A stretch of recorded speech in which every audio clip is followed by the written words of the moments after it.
Your Excellency, the responsibility that we have also goes with accountability. The constitutional commissions and independent offices have granted immense mandates and powers, hence the need for accountability. As they discharge these powers, we must ask ourselves whether we are sufficiently giving back for all the privileges and the powers that we enjoy. Are we delivering services to our people? And unfortunately, there is no clear oversight structure in place that ensures accountability regarding how constitutional commissions and independent offices carry out their mandates. I will bring to your attention that on 15th April 2014, that is about 10 years ago today, a 5-judge bench of the High Court delivered a judgment in a case of Judicial Service Commission versus the Speaker of the National Assembly and 4 others, and made the following pertinent observation and recommendations, and I quote, "The Constitution has brought fundamental changes in the governance structure of our country, including through the introduction of no less than 12 new constitutional commissions and independent offices. Their number and the complexity of overseeing these new institutions with their new important yet diverse functions means that there is a need for Parliament to be innovative in order to efficiently carry out its oversight role over these new entities, so as to realize real benefits for the people of Kenya, and further, in order to facilitate better working relationship between organs of state that enhance performance of their respective constitutional mandates for the people of Kenya." The court made the following recommendations. 1, Parliament to consider establishment of a special committee within Parliament dedicated to oversight all the independent offices and commissions.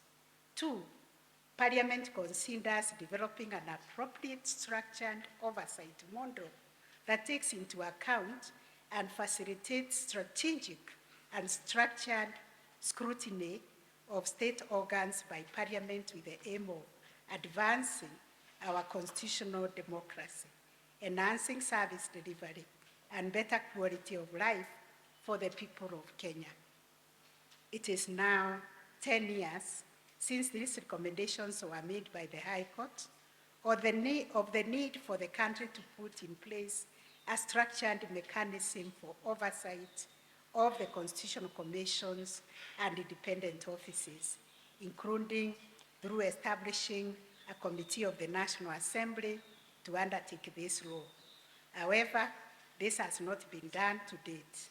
It is time this recommendation is implemented to ensure that full spectrum of constitutional expectation of independence and accountability is realized with respect to the operations of independent institutions. It is also important for each constitutional commission and independent office to come up with internal accountability mechanisms. For example, at the Judicial Service Commission, we've been discussing how we can come up with a mechanism for evaluation of the commissioners to enhance accountability, much the same way as it is done by the state corporations, by the Inspectorate of the State Corporations and the State Corporations Advisory Committee. There is nothing that oversees the constitutional commissions and independent offices. We have not gotten there as Judicial Service Commission, but I believe this is the best forum to come up with a resolution so that we have a standard and coordinated approach to measure performance as Chapter 15 institutions and independent offices. In addition, coming with such a mechanism will enable us comply with a judgment by the 5-judge bench of the High Court that I have just referred to. Your Excellency, at the Judicial Service Commission, we have also come up with operating procedures, practices that guide us in every aspect of the mandate of the JSC. That is a best practice that can be emulated by other Chapter 15 institutions to enhance accountability. But we are also open and continuously learning from the other institutions. Recently, we invited the Public Service Commission to also come to our aid in terms of our own evaluations. This is shared responsibility. To conclude, Your Excellency, the collaborative approach envisaged in the Constitution is that what is expected is for all of us to work together in a coordinated manner so that we are not sabotaging one another, but we are supporting one another.